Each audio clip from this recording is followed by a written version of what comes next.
A lot of 49er fans are asking for less CMC and more Jordan Mason and Isaac Guerendo.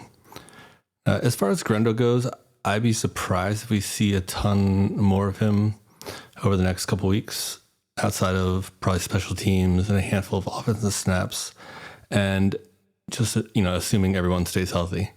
Now, if we get to a point where the games don't matter, then I think it's a different story.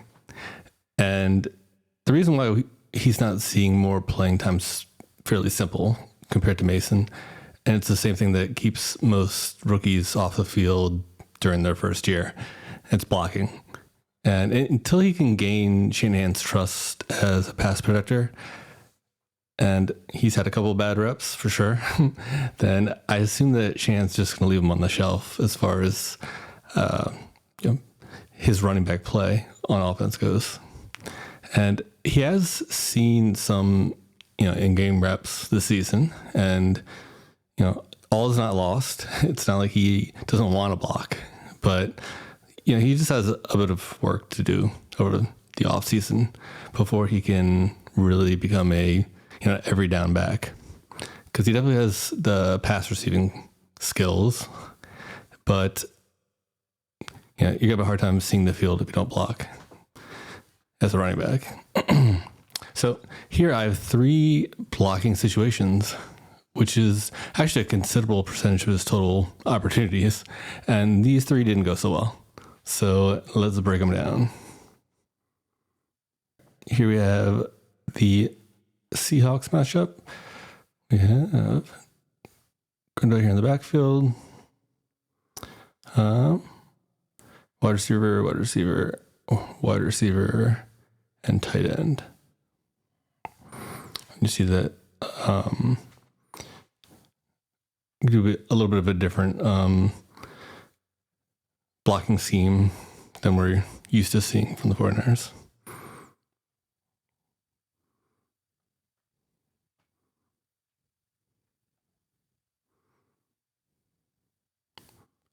Didn't have speed.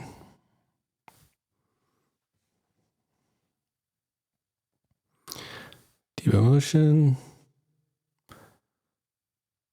Got a little bit of a whiff.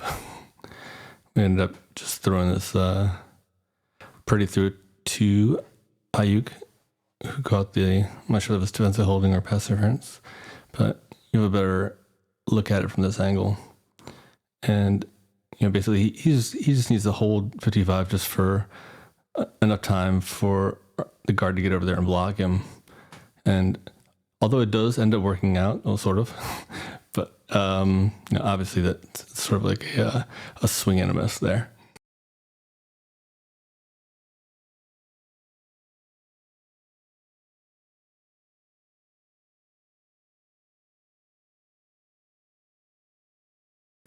And as far as his technique goes, it looks like he's looking at 0 and 17, as if he has some type of a responsibility there. And it's similar to most of the times when he fails to touch this guy or block him at all. It's just like he's a little bit slow to the block, and he doesn't do a very good job of being where expecting where the pass rusher is going to be, and then being in a position to block him, because he just sort of gets caught in like no man's land, as he sort of does here. So he takes that first step to his right,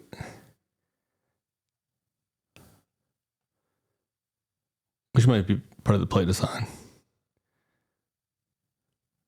But then after that, there's a lot of room here between him and the pass rusher.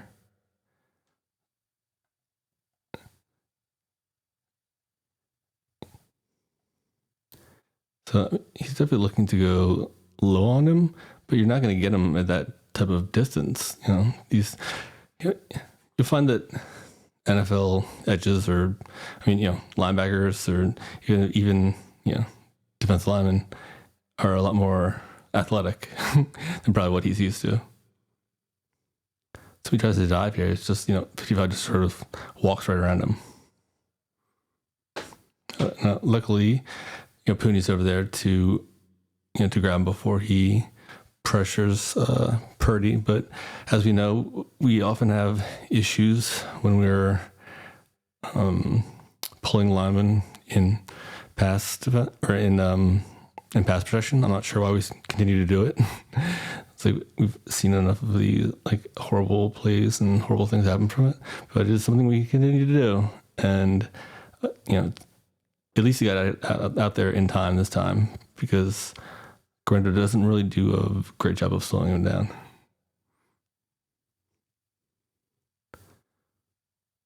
Let's look at this at full speed.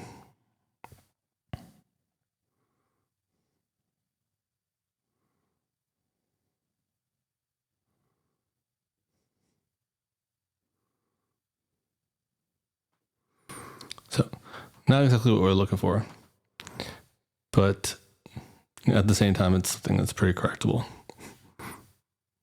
This second play is a little bit more of a rough one, because it came at a very important part of the game, and if Purdy wasn't able to hold on to the ball here, it would have been a minor travesty, not a major travesty. And this is a situation where it's just, you just have to be better at it. All right, half speed.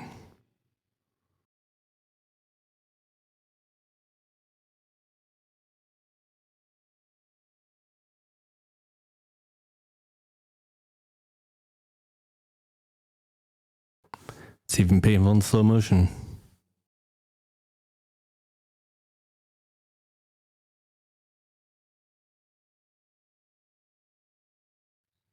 You'll see him there in the backfield. Both the tight ends are going out.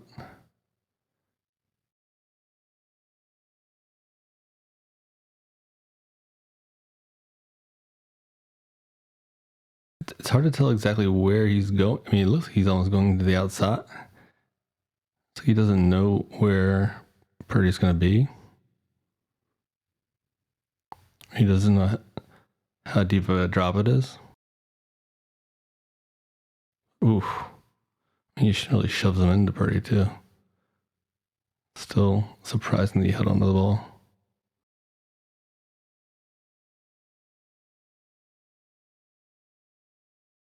Let's go back to the beginning here. So, he's looking at a situation where, you have wide receiver, tight end. These four on the line, actually 5 on the line. And then we have 3 guys over here on these 2. And then we have 1, 2 on these 2, and then we have 1 in the middle. So, it's fairly unlikely that 6 is going to be blitzing here. And if so, then, the Cowboys are going to be in trouble here, because we're running both receivers outside. So one guy's a hard time covering 2, generally. So it's not like he should be confused about what he's supposed to do.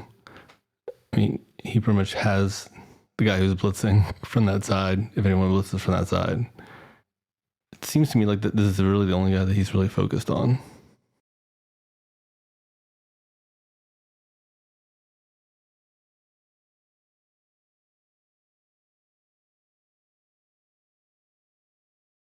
He immediately goes to that side.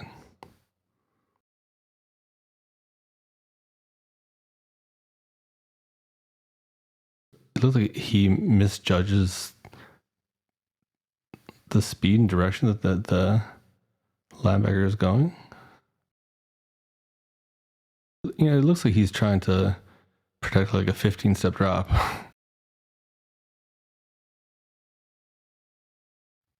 I mean, as soon as Purdy hits his back foot, he's getting plastered. I mean, and not only the fact that sure would be nice to hit no open wide receiver down the middle of the field, but you just can't get hit like this. And for once, the 49ers had a game plan there to block it. So that's good and bad.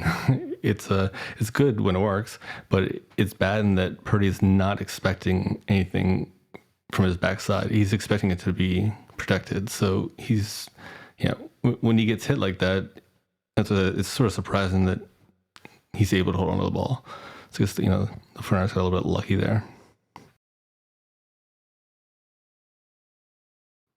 Whew, I mean, he just totally misses him. He doesn't think he touches him at all.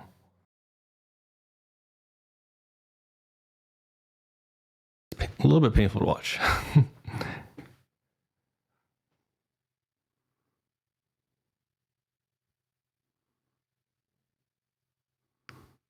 Sliders right. I mean, it's his. I don't know. It's his guy. You see their Mike linebacker there looked like he was like maybe green dogging, and that he was going to come around too, since Guerendo was in there to block, but he was not needed.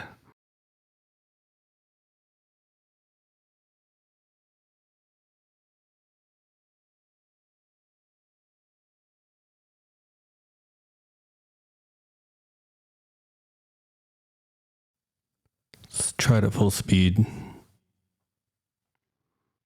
And then get far away from this play.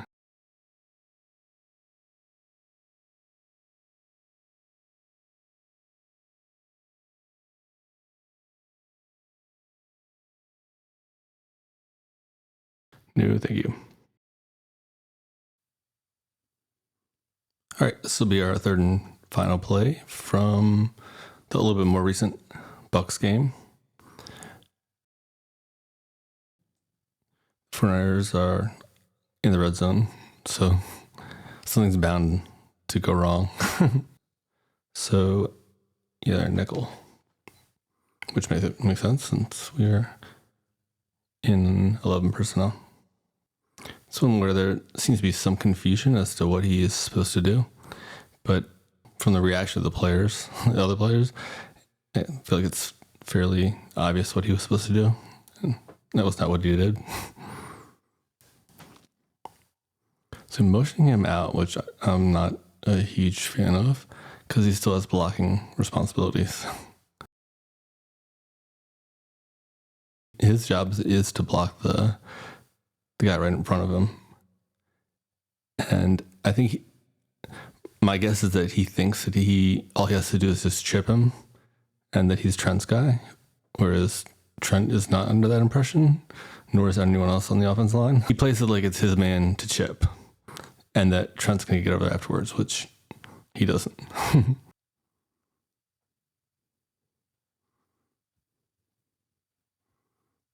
And that's another situation where Purdy doesn't see it coming because he isn't expecting there to be an overload on that side that the offensive line can't protect because it's like in the game plan, as opposed to a lot of the other times when he's getting hit by, when they're rushing 5 and we have like 7 guys in to block and we still can't block them. At least he usually knows where they might be coming from and is able to act on that. But in a situation like this, where he thinks everything's blocked up, generally you want your quarterback to be looking downfield at where he's throwing, not at the defensive line and the offensive line, and making sure that we are blocking everyone we're supposed to block. We're supposed to trust our offensive linemen, which is one reason why Shanahan's quarterbacks always get broken in one way or another, either physically or mentally, is because they get to the point where they're looking at the lineman as opposed to looking at what they're supposed to be looking at, and then as soon as you do that, then it's sort of a game over as a quarterback. So he gets just a little chip on him.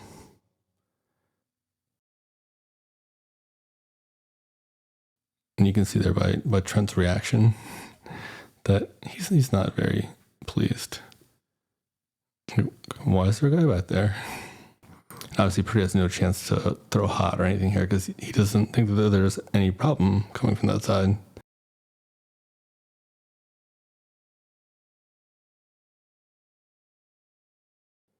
He wants to throw right, and he sees that we have 5 guys all blocking here and thinking that there's no real problem going on. And then, he does catch it right at the end.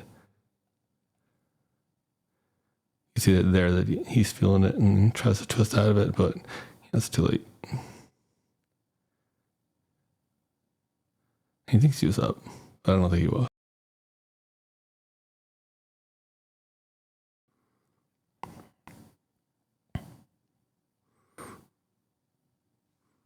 Yeah, I mean, you're just not really giving your quarterback a chance there, and that's the reason why a lot of rookie running backs don't get to play that much. It's all stuff that is fixable. We don't have a situation where we, have a running back who doesn't want to get into the mix.